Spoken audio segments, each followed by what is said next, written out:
அருள் அமுதம். ஹரி ஓம். ஸ்ரீ குருப்யோ நமக. அடியனுடைய குருநாதர் ஸ்ரீ சுகபிரம்ம மகிழ்ச்சியினுடைய அருட்கருணையாலும் அநேக குருமார்களுடைய ஆசியாலும் நம்முடைய இந்த அருளமுதம் என்கின்ற அற்புதமான இந்த யூடியூப் சேனல் வாயிலாக நாம் அநேக விஷயங்களை, இதுவரை தெரியாத விஷயங்களை எல்லாம் பதிவிட்டு கொண்டிருக்கிறோம். அது ஜோதிட விஷயங்களாக இருந்தாலும் சரி, பரரகசியங்களாக இருந்தாலும் சரி, இல்லை அன்றாட மனிதர்களுடைய அந்த வாழ்க்கையினுடைய முன்னேற்றத்துக்கு தேவையான நம்முடைய சாஸ்திர ரீதியான ஒரு விஷயங்களாக இருந்தாலும் சரி, அனைத்து விதமான பதிவுகளையும் நம்முடைய அந்த சேனல் மூலமாக அரிய பொக்கிஷமாக எல்லோருக்கும் வழங்கி கொண்டிருக்கிறோம். இப்பேற்பட்ட சேனலுக்கு இதுவரை சப்ஸ்கிரைப் செய்யாதவர்கள் உடனடியாக சப்ஸ்கிரைப் செய்து, மேலும் நம்முடைய சேனல் மூலமாக அடியேன் அளிக்கப் போகும் பல பதிவுகளை தாங்கள் அறிந்து அதன் மூலமாக வாழ்க்கையிலே நல்ல முன்னேற்றத்தை அடைய அடியேன் வேண்டுகோளை விடுத்து, மீண்டும் ஒரு முறை இதுவரை சப்ஸ்கிரைப் செய்யாதவர்கள் உடனடியாக சப்ஸ்கிரைப் செய்து கொள்ள அடியேன் வேண்டிக் கொள்கிறேன். நாம் இன்றைய இப்பதிவிலே ஏற்கனவே விஞ்ஞானம் என்கின்ற ஒரு தொடரை ஆரம்பித்து கடந்த 2 வாரங்களாக 2 தொடர்களை நாம் அளித்திருக்கிறோம், பதிவிட்டிருக்கிறோம். இன்றைய தினம் இந்த வாரத்தினுடைய விஞ்ஞானம் என்கின்ற இந்த பகுதியிலே 3வது பகுதியாக நாம் அற்புதமாக ஒரு பதிவினை பார்க்க இருக்கிறோம். அதாவது நம்முடைய விஞ்ஞானம் என்பதெல்லாம் ஏறக்குறைய ஒரு 1000-1500 ஆண்டுகளுக்கு உட்பட்டது தான். ஆனால் நம்முடைய விஞ்ஞானம் என்பது இது பல யுகங்களை தாண்டி இந்த பிரபஞ்சத்தினுடைய உற்பத்தி எப்பொழுது பிரம்மத்தினுடைய உற்பத்தியிலிருந்து ஆரம்பித்து இந்த பிரபஞ்சத்தினுடைய அனைத்து பரிணாம வளர்ச்சிகளும் உள்ளடக்கியது நம்முடைய விஞ்ஞானம். அந்த அடிப்படையிலே இந்த விஞ்ஞானத்தினுடைய பார்வையிலே நாம் அநேக விஷயங்களை, அது ஜோதிடமாக இருந்தாலும் சரி, ஆன்மீகம் இருந்தாலும் சரி, அல்லது ஒரு உயிரினங்களுடைய தோற்றமாக இருந்தாலும் சரி, இல்லை மனிதனுடைய பரிணாம வளர்ச்சியாக இருந்தாலும் சரி, இல்லை கிரக மண்டலங்கள், வானமண்டலங்கள், இந்த யூனிவர்ஸ் உடைய அனைத்து விஷயங்களையும் நாம் இந்த விஞ்ஞானத்தின் மூலமாக அறியலாம். ஆனால் விஞ்ஞானத்தினுடைய அளவுகோல் என்பது ஒரு குறிப்பிட்ட அளவுகோல் மட்டுமே தான் இருக்க முடியும், பார்க்க முடியும். அதற்கு உதாரணமாக பஞ்சாங்கத்தை சொல்லலாம். இன்றைக்கு சூரிய கிரகணம் இந்த வருடத்தில் என்றைக்கு வரும், எப்பொழுது சூரிய கிரகணம் வரும் என்று விஞ்ஞானிகள் ஒரு வருடம் 2 வருடத்திற்கு முன்பாகத்தான் கணிக்க முடியும். ஆனால் நம்முடைய ஜோதிட சாஸ்திரம், வானவியல் சாஸ்திரம் பல்லாயிரம் ஆண்டுகளுக்கு கழித்து என்றைக்கு சூரிய கிரகணம் வந்து இன்றைக்கே சொல்லிவிடலாம் பஞ்சாங்கத்தின் வாயிலாக. அப்பேற்பட்ட ஒரு விஞ்ஞானத்தினுடைய அந்த ஒரு தீட்சண்யம் ரிஷிகள் நமக்கு வழங்கி இருக்கிறார்கள், வேதம் நமக்கு வழங்கி இருக்கிறது. அந்த அடிப்படையிலே சில பேர் இந்த டார்வின் தியரி என்று சொல்லக்கூடிய இந்த பரிணாம வளர்ச்சியை பற்றி பெரிய ஒரு விஞ்ஞான புரட்சியாக பேசி கொண்டு இருப்பார்கள், மனிதனுடைய பரிணாம வளர்ச்சியாக. அந்த டார்வின் தியரியிலே அதனுடைய தத்துவத்திலே மனிதன் எப்படி பரிணாம வளர்ச்சியிலே வந்தான் என்று அவர் டார்வின் தியரியிலே குறிப்பிட்டிருப்பார்கள். அதிலே முதலில் நீரில் வாழக்கூடிய உயிரினங்கள் தோன்றின. அதன் பிறகு நீரிலும் நிலத்திலும் வாழக்கூடிய உயிரினங்கள் தோன்றின. அதன் பிறகு நிலத்தில் மட்டும் வாழக்கூடிய உயிரினங்கள் தோன்றின. அதன் பிறகு மனிதனும் மிருகமும் கலந்த உயிரினம் தோன்றின. அதன் பிறகு குள்ள மனிதன் தோன்றினான். அதன் பிறகு மூர்க்க மனிதன் தோன்றினான். அதன் பிறகு பண்பட்ட மனிதன் தோன்றினான். அதன் பிறகு கமர்ஷியல், ஒரு வணிகமயமான மனிதன் தோன்றினான். அதன் பிறகு ஒரு சாமர்த்தியமான ஒரு புத்தியை கொண்டு வாழக்கூடிய மனிதன் தோன்றினான். இவ்வாறாக டார்வின் தியரி மனிதனுடைய பரிணாம வளர்ச்சியை பற்றி அவர் அதில் சொல்லியிருப்பார். ஆனால் நம்முடைய விஞ்ஞானம் டார்வின் தியரி மட்டும் அதற்கெல்லாம் பல்லாயிரம் ஆண்டுகள், கோடி ஆண்டுகளுக்கு முன்பாகவே இந்த டார்வின் தியரியை பற்றி தசாவதாரத்தின் மூலமாக சொல்லியிருக்கிறது. தசாவதாரம் அதற்கான டார்வின் தியரியோடு ஒப்பிடுவதற்காக நான் இதை சொல்லவிடலை. ஏன்னா அது டார்வின் தியரி என்பது ஒரு சாதாரண ஒரு மனிதனுடைய ஒரு கோட்பாடு, தத்துவ கோட்பாடு. ஆனால் தசாவதாரம் என்பது இந்த இறைவனே மனிதர்களை காக்க, தேவர்களை காக்க, இந்த பூமியை ரட்சிக்க அவதாரம் எடுத்தது. இருந்தாலும் தற்காலத்திலே இவர்களுக்கு இந்த விஞ்ஞானத்தை தலையில் தூக்கி கொண்டு பேசுகின்றவர்களுக்கு ஒரு பதிலடி கொடுக்கும் முகமாக நாம் அந்த தசாவதாரத்தை ஒரு ஒப்பிட்டு சொல்லுகிறோம் என்ற அழைப்படியிலே சொல்லவில்லை. எங்களுடைய தசாவதாரம் சொல்லாதையா உங்களுடைய டார்வின் தியரி சொல்லியிருக்கிறது என்கின்ற அந்த ஒரு துச்சமான அடிப்படையிலே தான் அடியேன் இதை சொல்லுகிறேன். எங்களுடைய விஞ்ஞானம் சொல்லாதையா விஞ்ஞானம் சொல்லுகிறது என்கின்ற அடிப்படையில் தான் இதை சொல்லுகிறேன், இக்கருத்தை பதிவிடுகிறேன். தசாவதாரத்திலே முதல் அவதாரம் மச்சாவதாரம். இந்த மச்சாவதாரம் என்பது நீரில்தான் மீன் இருக்கும். அதனால் டார்வின் தியரி என்ன சொன்னார்? முதலில் நீரில் வாழக்கூடிய உயிரினம் தோன்றினான். இங்கே பாருங்கள், மச்சாவதாரம் முதல் அவதாரம், மச்சாவதாரம் மீன், நீரிலே வாழக்கூடியது. அடுத்து டார்வின் தியரி, நீரிலும் நிலத்திலும் வாழக்கூடிய உயிரினம் தோன்றினார். இரண்டாவது அவதாரம் கூர்மாவதாரம், ஆமை நீரிலும் வாழும் நிலத்திலும் வாழும், இது கூர்மாவதாரம். அடுத்து டார்வின் தியரி, நிலத்தின் வாட்டு வாழக்கூடிய உயிரினம் தோன்றின. இங்கே வராக அவதாரம், பன்றி அவதாரம்.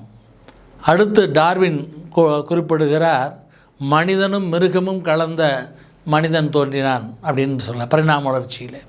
இங்கே நரசிங்க அவதாரம், நரம் என்று சொன்னால் மனிதன், சிங்கம் என்று சொன்னால் மிருகம். நரசிங்க அவதாரம், மனிதனும் மிருகமும் கலந்தது நரசிம்ம அவதாரம். அடுத்து டார்வின் குறிப்பிடுகிறார், குள்ள மனிதன் தோன்றினான். இங்கே தசாவதாரத்திலே வாமன அவதாரம், வாமனன் என்றால் குள்ளமாக பிராமண வடிவத்திலே மகாவிஷ்ணு அவதாரம் என்றால் வாமன அவதாரம். அடுத்து முரட்டு மனிதன் தோன்றினான் என்று டார்வின் குறிப்பிடுகிறார். இங்கே பரசுராமன் என்பது ஒரு அவதாரத்திலே ஒரு மூர்க்கமான அவதாரம், முரட்டு மனிதன், ஒரு ரிஷி, அவர் ஒரு மூர்க்கமான ரிஷி என்று பெயர் பரசுராமருக்கு. அதனால் முரட்டு மனிதன் என்று நம்ம பரசுராமரை அந்த 5வது பரிணாம வளர்ச்சியிலே குறிப்பிடுகிறார்.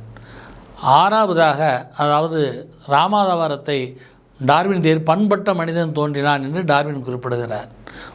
ஒரு ஃபுல்ஃபில் மேன் அப்படின்னு சொல்கிறார்.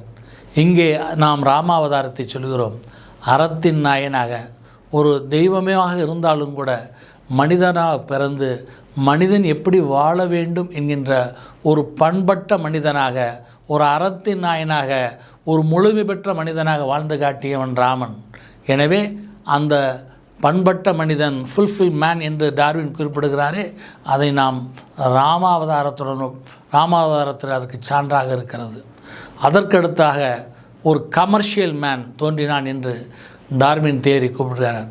அது நான் இங்கே தசாவதாரத்திலே கலப்பையுடன், அந்த விவசாயத்தை வணிகத்தன்மையுடன் கூடிய பலராமனுடைய அவதாரம் இங்கே தோன்றியது. அதற்கடுத்து ஒரு சாமர்த்தியமான, ஒரு சமயோகிதமான, ஒரு புத்தியுள்ள ஒரு மனிதன் பரிணாம வளர்ச்சியிலே தோன்றினான் என்று டார்வின் குறிப்பிடுகிறார். இங்கே கிருஷ்ணாவதாரம், ஒருத்தருடைய மாயை, ஒருத்தனுடைய அதர்மம், எவன் நல்லவன் எவன் கெட்டவன் என்பதை பகுத்தாய்ந்து புத்தியினாலும் மனதாலும் அந்த சாமர்த்தியம், சாதுரியம், சமயோஜிதம் என்கின்ற புத்தியினால் ஒரு மனிதன் அதர்மத்தை அழித்து தர்மத்தை நிலைநாட்ட வேண்டும் என்ற அடிப்படையிலே தோன்றிய அந்த ஒரு விவேகமுள்ள மனிதனாக தோன்றிய அவதாரம் கிருஷ்ணாவதாரம். இவ்வாறாக டார்வின் தியரி இந்த பரிணாம வளர்ச்சியை பற்றி இந்த ஃபுல்ஃபில் மனிதனோட முடித்துவிட்டு இருக்கிறார்.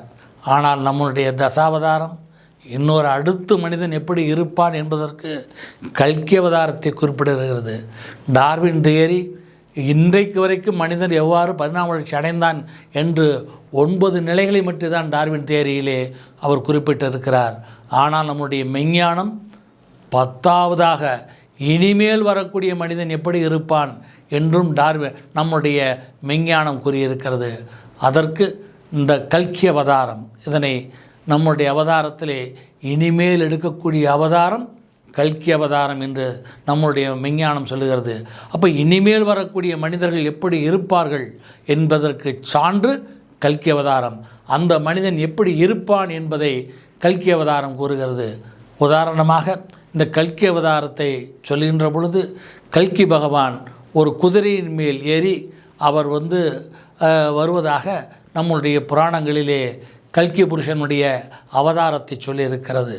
அதாவது இந்த குதிரையை ஏன் அந்த கல்கி அவதாரத்துக்கு அடையாளப்படுத்தி இருக்கிறார் என்று சொன்னால், இந்த குதிரை தான் மற்ற அனைத்து பிராணிகள் விலங்குகள் எல்லாம் குதிரைக்கு மட்டும்தான், அதாவது ஒரு கான்சன்ட்ரேஷன், மன ஒருநிலைப்பாடு உள்ள ஒரே ஒரு மிருகம் எது என்று சொன்னால், ஒரு உயிரினம் என்று சொன்னால் அது குதிரை தான். அதனால தான் ரேஸில் குதிரை வச்சுருக்கிறாங்க.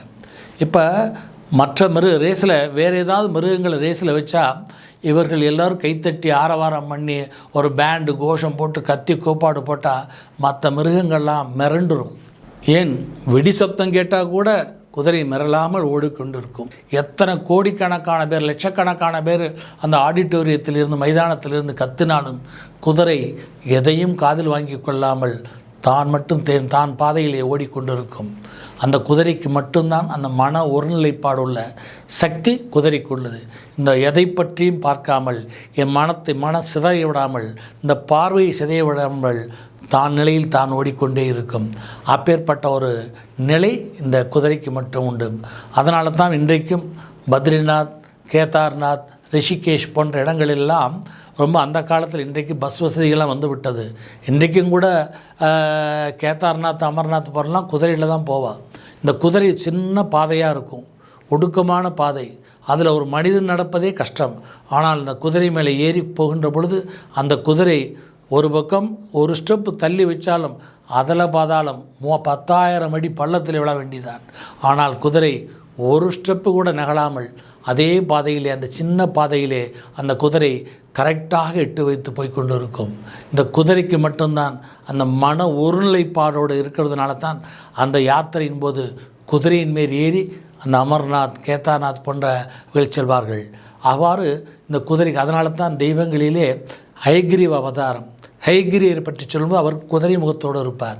இந்த குதிரைக்கு தான் அந்த மன ஒருநிலைப்பாடு. இப்போ கல்வியிலே ஒருத்தன் ஒரு நல்ல படிக்கணும்னு சொன்னால் ஹயக்ரீவரை போய் தரிசனம் பண்ணு. ஞானானந்தமயம் தேவம் நிர்மல ஸ்படிகாக்கிருதும் ஆதாரம் சர்வ வித்யானாம் ஹயக்ரீவம் உபாஸ்மகேன்னு அந்த ஹயக்ரீவர் ஸ்லோகத்தில் வரும். அப்போ ஞானானந்தமயம் தேவம் நிர்மல ஸ்படிகா, இதுக்கு என்ன அர்த்தம்னா, மனசு யாருக்கு நிர்மலமாக ஒரு ஸ்படிகமாக இருக்கிறதோ அவர்களுக்குத்தான் அந்த மன ஒருநிலைப்பாடு இருக்கும். மனதிலே 1000 கவலைகள், கஷ்டங்கள் இருந்தால் அந்த மனமானது கலங்கப்பட்டுவிடும். ஸ்படிகம் பாருங்க, சுத்தமாக இருக்கும். சுத்த ஸ்படிகம் நிர்மலமாக இருக்கும். நிர்மலம் என்று சொன்னால் சலனமில்லாதது. அப்போ சலனமில்லாமல் இருக்கக்கூடிய அந்த ஸ்படிகத்தை போல, களங்கமில்லாத அந்த ஸ்படிகத்தை போல எவருடைய மனம் இருக்கிறதோ அந்த மனம்தான் ஒருநிலைப்பாடோடு இருக்கும். அந்த ஒருநிலைப்பாடோடு எவன் ஒருவன் கல்வியை கற்கின்றானோ அவனுக்கு மனச்சிதைவு இல்லாமல் இருந்தால் அவன் அந்த கல்வியில் மேம்பட்டு உடனே அவனுக்கு அந்த அப்சர்வேஷன் கிடைக்கும். டீச்சர் சொல்லி கொடுத்த உடனே டக்குன்னு பிடிச்சிப்பான். ஏன்னா அவனுக்கு மனச்சிதைவு இல்லை, மனசில் வேறு எந்த ஓட்டங்களும் இருக்காது, மன ஒருநிலைப்பாடு இருக்கும். உடனே அந்த கல்வியை கற்று அவன் அதில் மேம்படைவான். அப்போ மனச்சிதைவு உள்ளவர்கள், அந்த மனதிலே களங்கம் உள்ளவர்கள், ஸ்படிகம் இல்லாமல் அந்த ஒரு தூய மனம் இல்லாத இருக்கிறவர்கள், ஒருமித்த நிலையில்லாத மனம் இல்லாமல் அவர்களுக்கு கல்வியில் மேம்படைய முடியாது. அதனால்தான் அந்த ஹயக்ரீவருக்கு அந்த குதிரையை ஒப்பிட்டு குதிரையுடைய முகத்தை கொடுத்து அந்த மன ஒருநிலைப்பாடு யார் இருக்கிறார்களோ அவர்கள் கல்வியில் மேம்பட முடியும் என்பதற்கு அடையாளமாகத்தான் அந்த குதிரையை அந்த ஹயக்ரீவருக்கு அவதாரத்திலே அந்த குதிரை முகத்தை கொடுத்திருக்கிறார்கள்.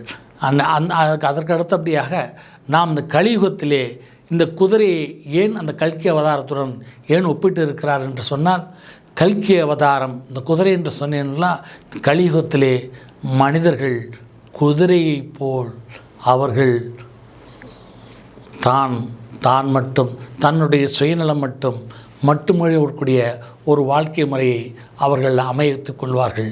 அதாவது மற்றவர்களுடைய நலத்தை பார்க்க மாட்டார்கள். எவ்வாறு குதிரை ரேஸிலே ஓடுகின்ற பொழுது அத்தனை பேர் கத்துறாங்கள் என்ன பார்க்காது, பாம் பிளாஸ்ட் நடத்தால் அதை பற்றி கவலைப்படாது, தன்னுடைய தான் மட்டும் ஓட வேண்டும் அப்படின்னு அது ஒரே நிலையில் தான் செல்லும்.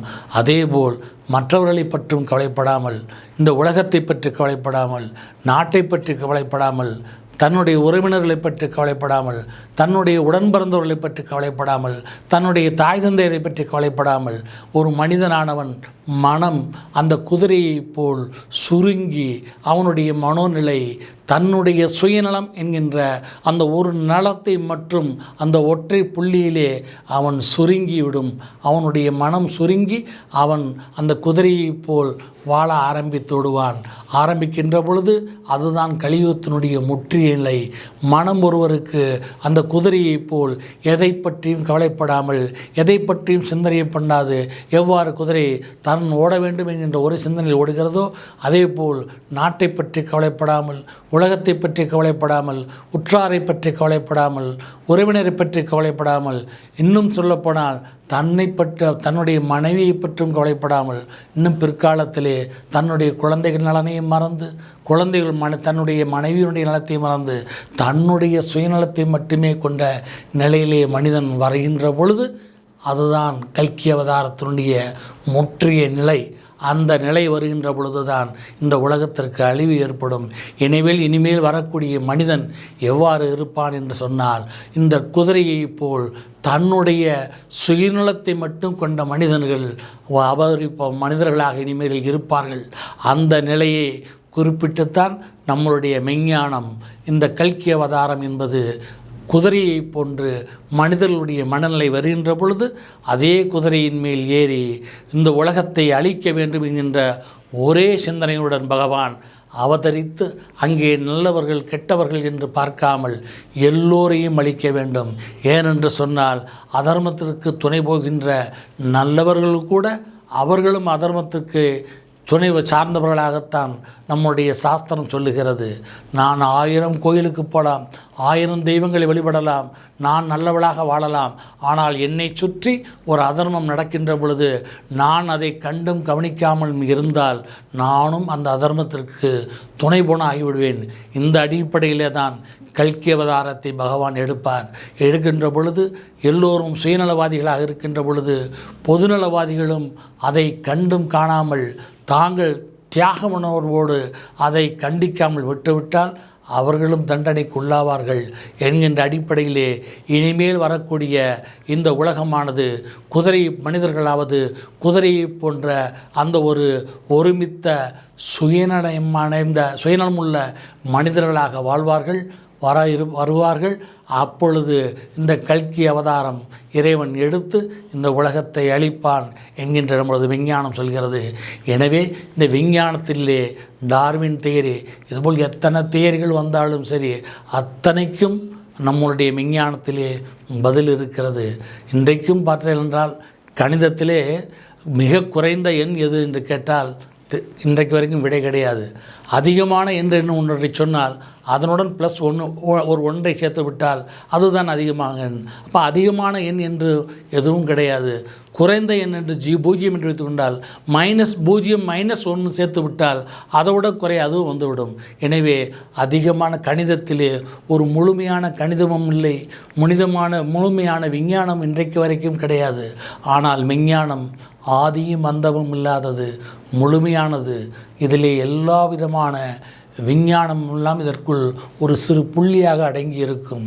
எனவே விஞ்ஞானம் என்பதை விட 1000 தியரிகள் விஞ்ஞானிகள் கண்டுபிடித்தாலும் கூட அத்தனையும் தாண்டி அத்தனைக்கும் நம்முடைய விஞ்ஞானம் எத்தனையோ பல்லாயிரக்கணக்கான ஆண்டுகளுக்கு முன் இதற்கெல்லாம் விளக்கம் அளிக்கத்திருக்கிறது. எனவே விஞ்ஞானத்தை விட விஞ்ஞானமே காலத்தினால் வெல்லக்கூடியது, காலத்தினால் நிற்கக்கூடியது. அனைவரும் அறிவோம்.